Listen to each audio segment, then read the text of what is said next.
बाबा के यहाँ 9 लाख गायें हैं तो इनकम टैक्स घोषित कर दिया, तुम्हें देना पड़ेगा कर इसका। कंस ने अगर समय पे नहीं पहुंचे तो समझ लो कि खैर नहीं, फिर पता नहीं कंस कहा करेगा। नंद बाबा ने तुरंत गोपान गोकुल रक्षाया निरूप्य मथुरां गता नंदः कंसस्य वार्षिक्यं करं दातुं करोद्वः। आज नंद बाबा बड़े ही जल्दी गाड़ी बैल में सामान भरे हो, जो भी धन दौलत जो भी ले जाने हतो सब भर करके, और ग्वालन से बोले भैया सुन, जब तक मैं ना आ जाऊं तब तक हमारे लाला को ध्यान रखियो अच्छे से। ग्वालवाल बोले बाबा चिंता मत करो, आपको लाला को बिल्कुल हमारे ऊपर ध्यान की बात छोड़ के जाओ, हम सब देखभाल करेंगे, कोई परेशानी की बात ना है।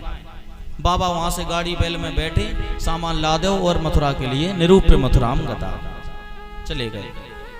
लेकिन बाबा जी वहां पहुंच ना पाए, तब तक मौसी जी आए गई। हाँ, मौसी जी चली आ रही हैं। कंसेन प्रहिता घोरा पूतना बाल घातनी शिशुश्चचार निघ्नन्ति पुरग्राम ब्रजादिशि। आज कंस से प्रेरित होकर के पूतना मौसी चली आ रही हैं। उसका नाम है पूतना, यानी जिसको किसी का पूत ना सुहाता हो, जिसको किसी का पुत्र ना सुहाता हो, किसी के पुत्र हुआ तो ये पूत क्यों है? जिसके पुत्र हुआ उसको मार देना, यही उसका काम है। और उन छोटे छोटे बच्चों का रुधिर यानी रक्त पी करके अपना प्रतिपाल करना, ऐसी राक्षसी आज कालकूट नाम का विष स्तनों में लगा करके चली है। गांव गांव गली गली नगर नगर घूम रही है। किसी का बालक हुआ होगा तो जरूर मार देंगे, क्योंकि कंस का आदेश है 6 दिन के अंदर जितने बालकों का जन्म हुआ है सबको मृत्यु के घाट उतार दो, इसी में हमारा काल है। आज वो चली आई, बड़ा सुंदर वेश बनाया और देखा एक जगह की बड़ी धूमधाम मच रही है। भैया यहाँ क्या हो रहा है, देखें चल करके। तो उसने देखा कि हमें लगता है काहू के पूत भयो है, और हमारा नाम है पूतना, ये पूत रह जाए फिर हमारा नाम ही कैसा। तुरंत उन गोपांगनाओं के बीच में इसने गोपी का वेश बनाया और साथ में नंद बाबा के महल में प्रवेश कर गई। जैसे ही पहुंची तो मैया बेचारी बूढ़ी, बाबा नंद जी 90 वर्ष के, ये 80 वर्ष की। बूढ़ी मैया यशोदा बैठी हैं, सब बधाई दे रही हैं। अरे मैया बधाई हो, बाबा बधाई हो। इसने भी स्वांग रचाया और जाकर के बहन बना लिया यशोदा मैया को। अरे बहन जी बधाई हो, बधाई। मैंने जैसे ही सुना कि तेरे घर में लाला भयो है 90 वर्ष की उम्र में, मैं तो दौड़ी खिंची चली आई, रहो नहीं गयो मुंह पे, और मैं तो बस बधाई देवे चली आई। अब बेचारी बूढ़ी यशोदा मैया अपनी आंखें फाड़ फाड़ के देखें, हे भगवान ये हमारी बहन कहाँ से आ गई, हमारी तो कोई बहन ना है। और ये बहन अपने आप को बहन बतावे पर पहचान में ना आवे। हो सकता है बुढ़ापे की आंखें हैं खराब हो गई हैं, मोतियाबिंद छाए गए होएगो तो समझ में ना आ रही होगी कोई ममेरी फुफेरी चचेरी जो भी हो। पर कोई बात नहीं, अगर हम इससे तुरंत सवाल करेंगे कि बहन जी आप कहाँ से आई हो, तो इससे बुरा लग जाएगा, या कौन बुरा मान जाएगी, कहेगी बहन हम तो आए बधाई देने और तुमने हमें पहचानो ना है। तो यशोदा मैया ने भी कहा अरे बहन तुम्हें भी लख लख बधाई हो, और हमारो पुत्र ना है वो तो तुम्हारो ही पुत्र है। आज पूतना ने ऐसा वेश बनाया कि कोई ना पहचान पाया, और जहां लाला को पालनो घले हो तो वहीं पर जाकर के ये पहुंच गई। जैसे ही इसने सबको नाच गाना में मस्त देखा, लाला अकेले पड़े हैं पालने में, और पूतना ने उसके लाला के पास में जैसे ही अपने पांव रखे, सामने आई। श्री शुकाचार्य जी महाराज कहते हैं कि राजन, पूतना को देख करके छोटे से नन्हे से भगवान ने आंखें बंद कर ली। इसमें संतों के कई भाव हैं कि आंखें क्यों बंद करी। तो एक संत भाव देते हैं कि भगवान के जो नेत्र हैं वो सूर्य और चंद्र लोक हैं। भगवान का एक नेत्र सूर्य है तो एक चंद्र है। और शास्त्रों में ऐसा कहा गया है, भगवान के द्वारा जिसकी मृत्यु होती है वो किसी ना किसी उत्तम लोक में जाता है, अच्छे से लोक में जाता है, उसकी मुक्ति होती है। और दो ही मार्ग सबसे ज्यादा प्रचलित हैं जाने के, एक तो सूर्य मार्ग, एक चंद्र मार्ग, दोनों ही लोक हैं सुंदर। तो मानो उस पूतना को देख करके सूर्य और चंद्रमा ने अपने लोक के फाटक बंद कर लिए हों कि प्रभु आपके द्वारा ये मारी जाएगी तो जरूर लोक में जाएगी, उत्तम लोक में, लेकिन हम तो अपने लोक में इस राक्षसी को आने नहीं देंगे, इसलिए मानो अपने दरवाजे बंद कर लिए हों आंखों के माध्यम से, इसलिए आंखें बंद करी। अथवा भगवान ने आंखें इसलिए बंद करी, उन्होंने सोचा कि राम जन्म जब हुआ था तो वहां भी सबसे पहले जिसे हमने मारा था वो भी एक देवी जी थी जिनका नाम था श्रीमती ताड़का देवी। कल की कथा में सुना था। तो ताड़का को मारा था और यहाँ भी सबसे पहले हमें लगे कि अब हमें मौसी से ही शुरुआत करनी पड़ेगी शुभ काम की, तो क्यों ना जो शुभ काम करने जाते हैं पहले गणेश जी का ध्यान कर लें, थोड़ा सा विघ्न हर लेंगे और फिर हम अपना काम शुरुआत करेंगे। तो आंखें बंद करके भगवान ने गणेश जी का सुमरन किया। अथवा आंखें बंद भगवान श्री कृष्ण ने इसीलिए की क्योंकि भगवान कहते हैं कि हमारे सामने जो भी जीव आता है उसे जरूर मुक्ति मिलती है, और हमारी कृपा ऐसी है जो सामने आ जाए हो सकता है ये सुधर जाए, लेकिन अगर ये हमारे सामने सुधर गई, क्योंकि राक्षसी है हमेशा नहीं सुधरने वाली, थोड़ी देर के लिए सुधर जाएगी, और थोड़ी देर के लिए सुधर गई हमें छोड़ करके अगर ये चली गई तो हमारे बदले में ये कई बालकों की हत्या कर देगी, और हमारी अगर आंखों की नजर इस पर पड़ गई तो इस पर कृपा हो जाएगी, हमारे यहाँ से तो चली जाएगी लेकिन दूसरों की हानि करेगी। इसलिए इसको यहीं पर हमें समाप्त करना है इसकी कहानी को, इसलिए आंखें बंद कर ली। क्योंकि प्रभु कहते हैं सन्मुख हो हे जीव मोहि जबहि जन्म कोट याग नाश है तबहि, इसलिए आंखें बंद कर ली। अथवा परमात्मा कहते हैं कि जो दृष्टि का पात्र हो, जहां अच्छा दृश्य हो वहीं पर दृष्टिपात करना चाहिए, वहीं पर दृष्टि डालना चाहिए।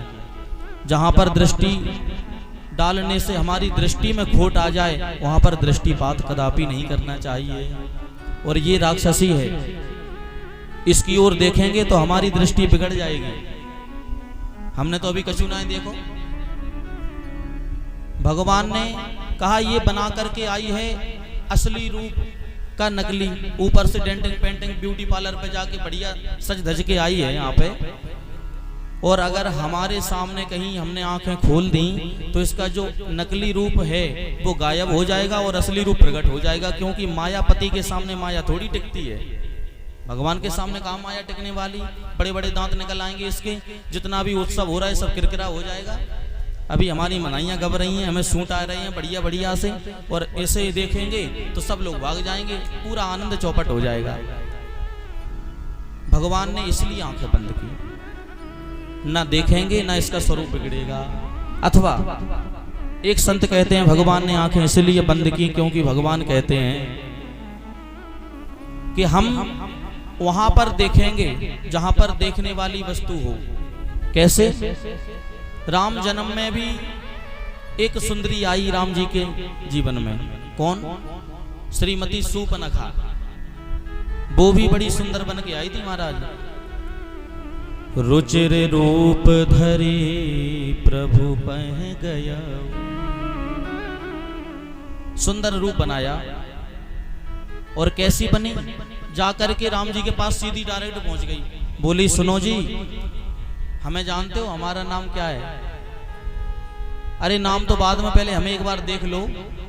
हमने तीनों लोगों में ढूंढा पर हमारे जैसा कोई पुरुष नहीं मिला, और इसलिए हमने जब तुम्हें देखा तो तुम बड़े खूबसूरत हो, बड़े सुंदर लगे हमें। राम जी हैं, बड़े सुंदर हैं, पर फिर भी वो कहती है सुंदर तो हो, खूबसूरत तो बड़े हो, लेकिन हमारी बराबरी के नहीं हो। फिर भी हमारा मन मान गया कि थोड़ा सा मन माना कछु तुम ही निहारी, मन माना है लेकिन कछु थोड़ा सा। तो सम पुरुष नमो सम नारी, यही संजोग विधि रचा बिचारी, और ताते अब लग रहे कुंवारी। पहले कह रही है कि तोसम पुरुष और मौसम नारी, ऐसे दोनों मिलेंगे नहीं कभी जीवन में। इसलिए सुनो, एक काम करो, हमसे ब्याह कर लो। राम जी चक्कर में पड़ गए। हमारे यहाँ की ये स्त्री नहीं हो सकती, क्योंकि भारत की स्त्री, अरे हमारी पत्नी स्वयं जानकी जी बगल में बैठी हैं बामांग में, और ये हमारी पत्नी के सामने दूसरे ब्याह की बात कर रही है।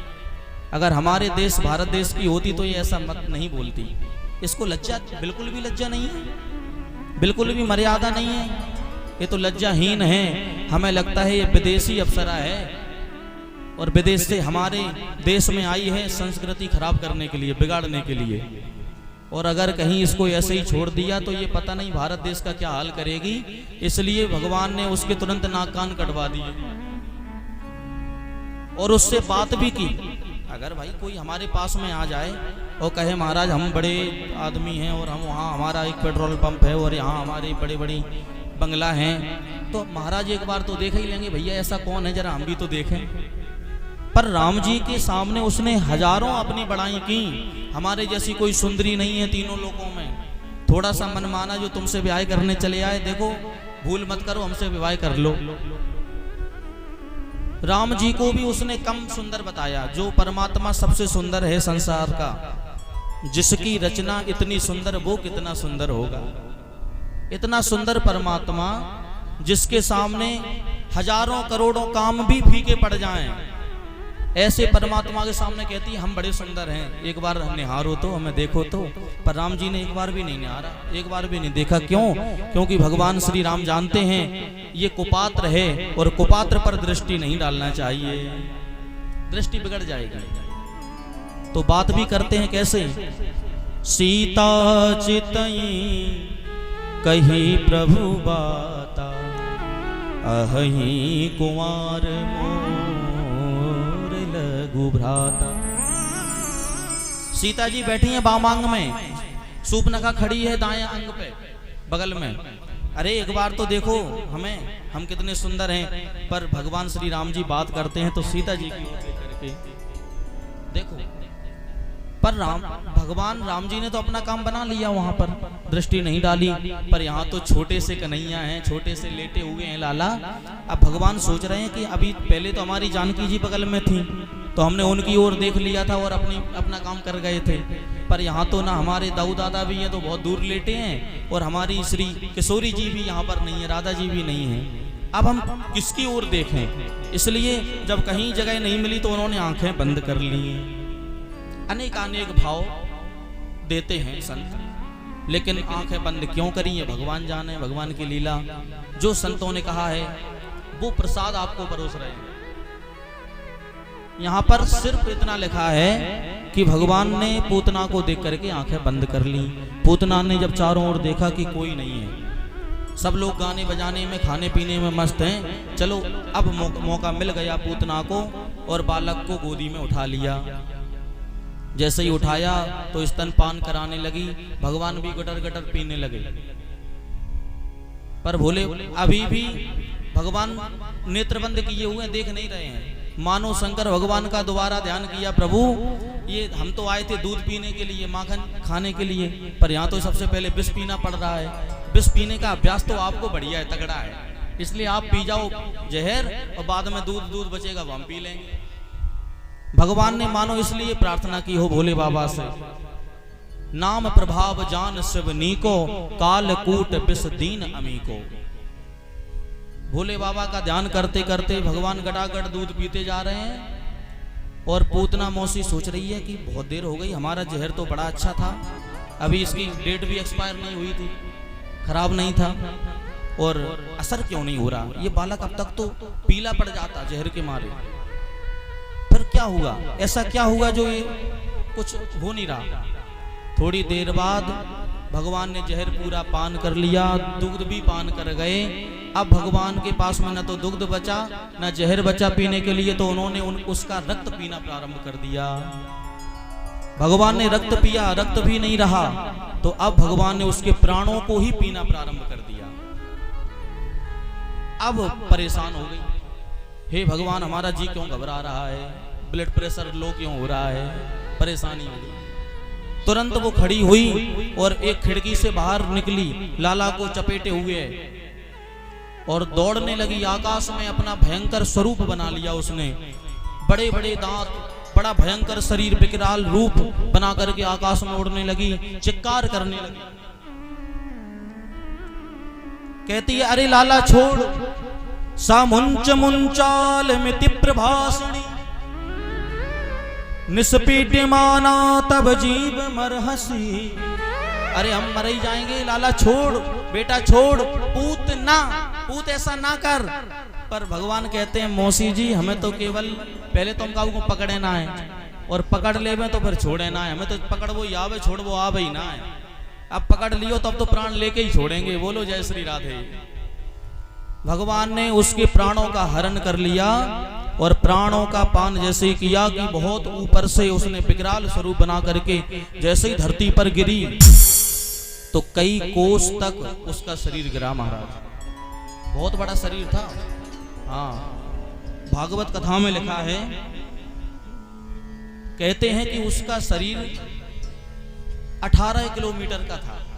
त्रिगप्युति, त्रिगप्युति को कहते हैं, एक गप्युति को कहते हैं 2 कोस, और 2 कोस में लगभग 3 किलोमीटर का एक कोस होता है, तो 6 होते हैं। ऐसे ही ऐसे त्रिगप्युति यानी 18 किलोमीटर की लंबाई चौड़ाई में पूतना गिरी। उसका शरीर जब फैल गया तो नीचे जितने वृक्ष थे, बाग बगीचे जो भी थे, सब टूट गए, चकनाचूर हो गए नीचे। लेकिन यहाँ जैसे ही धम्म की आवाज सुनी, भयंकर आवाज आई, तो जितने ग्वाल बाल बेचारे गा रहे थे, नाच रहे थे, उत्सव मना रहे थे, सब दौड़े भागे।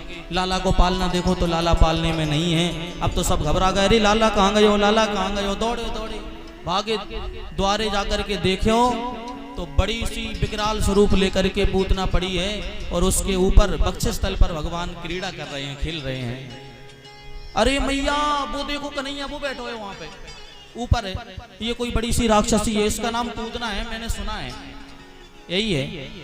अब लोग डरे, हे भगवान या को अगर हम उठाए हुए जावे वो कहीं पूतना जिंदा वही तो, कहीं सो रही वही तो, और कहीं वहां ने हमें ही मुंह में रख लिए तो हमारा तो नाश्ता कर जाएगी। क्या करें? किसी ने डर के मारे आराम आराम से गए, नसेनी लगाई, ऊपर पेड़ पर जाकर के लाला को उठायो। लाला को लेकर के जैसे ही नीचे आए, मैया यशोदा को दियो। मैया यशोदा के सामने गोदी में आकर के लाला थोड़े से हंस दिए। मैया की जितनी भी दृष्टि खराब हो रही थी, परेशान हो रही थी, मैया घबरा रही थी कि लाला को कहा भयो, हे भगवान ये लाला के यहाँ कैसे आ गए हो। तो मैया प्रसन्न हो गई। लाला तो ठीक ठाक मालूम पड़े, लेकिन छोराओं एक बात बताइए, पूतना कौन है और कहाँ से आई और क्यों मर गई यहाँ पर आकर के? एक वाला बोलो, मैया मैं बताऊं, ये तो मुझे पता ना है कि ये पूतना कहाँ से आई, काहे को आई, लेकिन इतना जरूर पता है कि हमारे लाला को छुड़ाए हुए आई थी। दूसरा बोलो, मैया एक और बात बताएं, हमारे लाला को ये ले जाके भाग रही थी, तो दारी की लगो ठेवो कहूँ रास्ता में, हम तरफ देख रही होगी, कोई पीछे तो ना आ रहे हो, और जैसे ही गिर पड़ी हैगी तो बस गिर करके, इतना बड़ा शरीर है, भाग रही होगी तो वैसे ही मर गई, उठ ही ना पाई दोबारा। तो एक छोरा बोलो, भैया एक बात बता, अगर जाको ठेवो लग तो ये फिर उल्टी ना गिरती, ये तो सीधी पड़ी है चित्त, अगर ठेवो लगे तो उल्टो ही गिरे आदमी। पर एक बात बताइए, सीधी क्यों है? अनेक प्रश्न कर रहे हैं और उत्तर भी आपस में ही ले रहे हैं, पर अब तक निश्चिंत ना हो पाए आखिर ये पूतना क्यों आई, क्या करना चाहती थी। पर लाला को प्रसन्न पायो, मैया तो प्रसन्न हो गई। तब तक नंद बाबा आ गए, लौट करके कर दे करके आ रहे थे, इनकम टैक्स जमा किया और वहां से चले आए। कंस ने भी सुना कि नंद के यहाँ लाला भयो, इसलिए ये लेट हो गए आने में, तो आशीर्वाद दे दियो। अरे महाराज